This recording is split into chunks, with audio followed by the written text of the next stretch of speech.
Ya, apa kabar anak-anak kami? Selamat bertemu kembali dalam pelajaran matematika kita pada hari ini. Hari ini kita akan melanjutkan pelajaran kita tentang himpunan, ya. Apa itu himpunan? Himpunan itu adalah kumpulan. Seperti yang terlihat pada gambar itu adalah kumpulan pasar tradisional. Di sini berkumpul barang-barang yang diperjualbelikan seperti sayur, ikan, daging dan lain sebagainya, ya. Nah, kita harus mengerti dulu tentang konsep himpunan, ya. Konsepnya itu seperti apa itu, ya. Nah, himpunan itu adalah tadi dikatakan adalah beberapa kumpulan seperti yang di pasar tradisional itu, ya. Nah, tapi tidak semua kumpulan itu merupakan himpunan. Ada kumpulan yang bukan himpunan, ada kumpulan yang merupakan himpunan. Yang merupakan himpunan contohnya ini, kumpulan siswa yang lahir pada bulan Agustus, ya. Itu termasuk himpunan karena jelas pengertiannya ada siswa yang lahir bulan Agustus, ya. Nah, yang kedua adalah kumpulan siswa laki-laki, ya. Nah, siswa laki-laki itu adalah mempunyai pengertian yang jelas, betul, ya. Kemudian kumpulan buah-buahan yang diawali dengan huruf M, ya.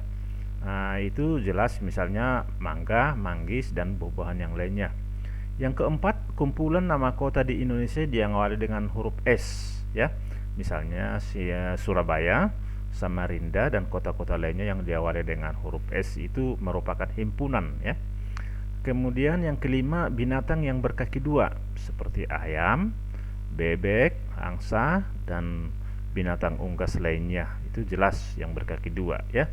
Jadi kemudian yang nomor 6 adalah kumpulan negara di Asia Tenggara seperti Indonesia, ya, Filipina,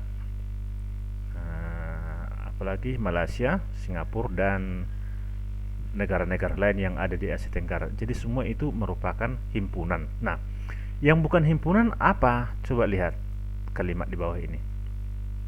Kumpulan yang termasuk bukan himpunan. Kumpulan kota-kota besar di Indonesia. Mana kota besar di Indonesia? Kita nggak ada tahu apanya parameternya dan ukurannya besar itu seperti apa. Jadi karena di sini pengertian kota besar tidak jelas, maka ini bukanlah himpunan, ya. Yang kedua, kumpulan orang kaya di Indonesia. Orang kaya pun tidak tahu kita pengertiannya seperti apa. Jadi kumpulan orang kaya itu bukanlah himpunan, ya. Kemudian kumpulan siswa yang pandai. Nah, di kelasmu siapa yang pandai? Nggak tahu kita kan? Iya, tidak ada kumpulannya. Karena siswa yang pandai itu tidak memiliki pengertian yang jelas, ya. Kemudian kumpulan gunung yang tinggi di Indonesia. Nah, gunung yang tinggi pun tidak tahu, tidak ada tertulis kalau gunung yang tinggi itu tingginya di atas 1000 meter, tidak ada tertulis itu, tidak ada pengertian itu. Sehingga gunung yang tinggi tidak memiliki pengertian yang jelas. Nah, yang kelima, kumpulan pelajaran yang disenangi siswa, ya. Ya seharusnya semua pelajaran harus disenangi siswa, ya. Ya. Walaupun matematika sulit, ya harus disenangi supaya bisa pintar, ya. Namun pelajaran yang disenangi tidak memiliki pengertian yang jelas, ya. Nah, kemudian kumpulan makanan yang lezat, ya. Ini pun tidak memiliki pengertian yang jelas. Jadi ini semua kumpulan tapi bukanlah disebut dengan himpunan, ya. Nah, kemudian berdasarkan kedua perbandingan yang di atas, kumpulan yang di atas, apakah itu himpunan? Himpunan itu adalah kumpulan benda atau objek yang memiliki pengertian yang jelas, ya. Itulah pengertian himpunan. Oke lah. Nah, himpunan itu ada aturan penulisannya, ya. Yang pertama, nama suatu himpunan harus kita tulis dalam huruf kapital, ya, atau huruf besar, ya. Yang kedua, semua anggota himpunan itu ditulis dalam kurung kurawal. Nah, ini kurung kurawal pembuka, ini kurung kurawal penutup, ya. Tidak kita bisa menggunakan kurung biasa. Nah, yang ketiga, setiap anggota himpunan dipisahkan oleh tanda koma ini, ya, tanda koma. Ini aturan penulisannya, penulisan himpunan. Kemudian kita belajar cara menyajikan himpunan, ya. Di dalam matematika kita hanya belajar tentang himpunan itu dalam bentuk angka-angka, ya. Misalnya himpunan 1, 2, 3 seperti itu dan seterusnya. Nah, penyajiannya ada 3 jenis. Pertama, dinyatakan dengan menyebutkan anggota-anggotanya. yang kedua dinyatakan dengan menuliskan sifat yang dimiliki anggotanya, dan yang ketiga dinyatakan dengan notasi pembentuk himpunan. Bagaimana caranya itu? Kita lihat berikut. Nah, misalnya seperti ini. Himpunan A adalah himpunan bilangan asli kurang dari 10. Tuliskanlah himpunan A dengan cara mendaftarkan anggota-anggotanya, menuliskan sifat yang dimiliki anggotanya, dan dengan notasi pembentuk himpunan. Ini tadi cara penyajiannya yang 3 ini ya. Nah, gimana cara menjawabnya itu? Misalnya ini.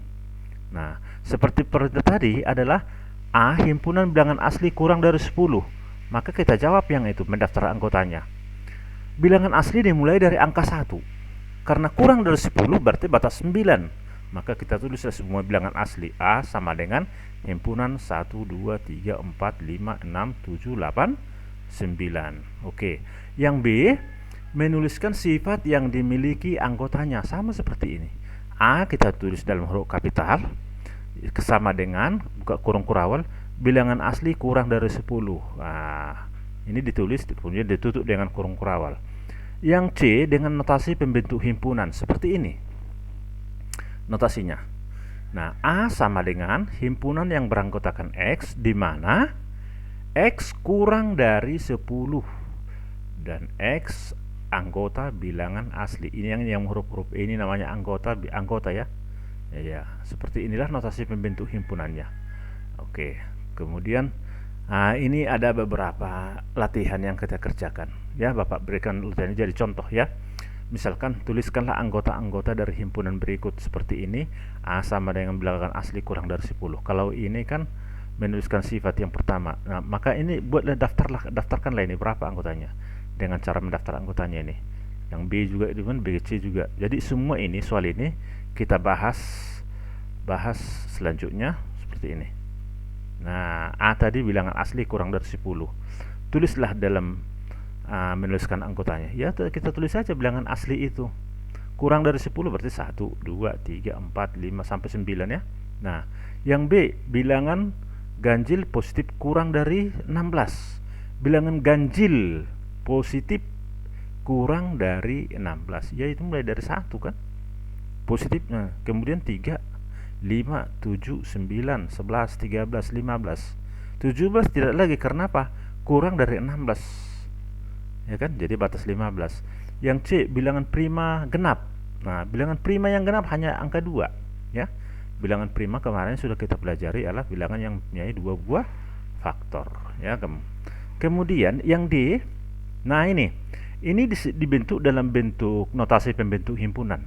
Nah, himpunan yang beranggotakan X kurang atau sama dari 9 dan X anggota bilangan asli. Kurang atau sama berarti 9-nya ikut. Bilangan asli ini mulai dari 1. Maka ini jadi sama dengan 1, 2, 3 sampai 9. Kenapa 9 ikut? Karena ini ada tanda sama. Ya. Kemudian yang E. E adalah himpunan yang beranggotakan X di mana min 3 kurang dari X kurang atau sama dengan 12 dan X anggota bilangan bulat. Ya, bilangan bulat yang lebih besar dari 3, berarti mulai dari min 2, min 1, 0 dan seterusnya sampai dengan 12 karena ikut 12 karena ini tanda sama ya. Kemudian yang F. F adalah himpunan yang beranggotakan X di mana X kurang dari 10, X anggota bilangan cacah. Bilangan cacah dimulai dari 0. Nah, ya. 0, 1, 2, 3, 4, 5, 6 sampai 10, sampai 9. Karena apa? Kurang dari 10. Nih. Nah, paham ya? Nah, kemudian soal nomor 2, diketahui A bilangan ganjil habis dibagi 3 kurang dari 30. Nyatakanlah himpunan A dengan notasi pembentuk himpunan. Nah, jadi gini. Jadi ini notasi pembentuknya 1 kurang dari X kurang dari 30. X anggota bilangan ganjil habis dibagi 30. Tutup. Nah, demikian juga dengan B.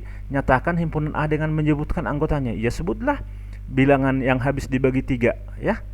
3 termasuk kan? Bilang 6 termasuk tapi tidak habis tapi dia bukan bilangan ganjil kan? Di sini ada kata ganjil. Nah, berarti harus 9, 15, 21, ya 27. Sedangkan 6, 12 tidak, itu bilangan genap.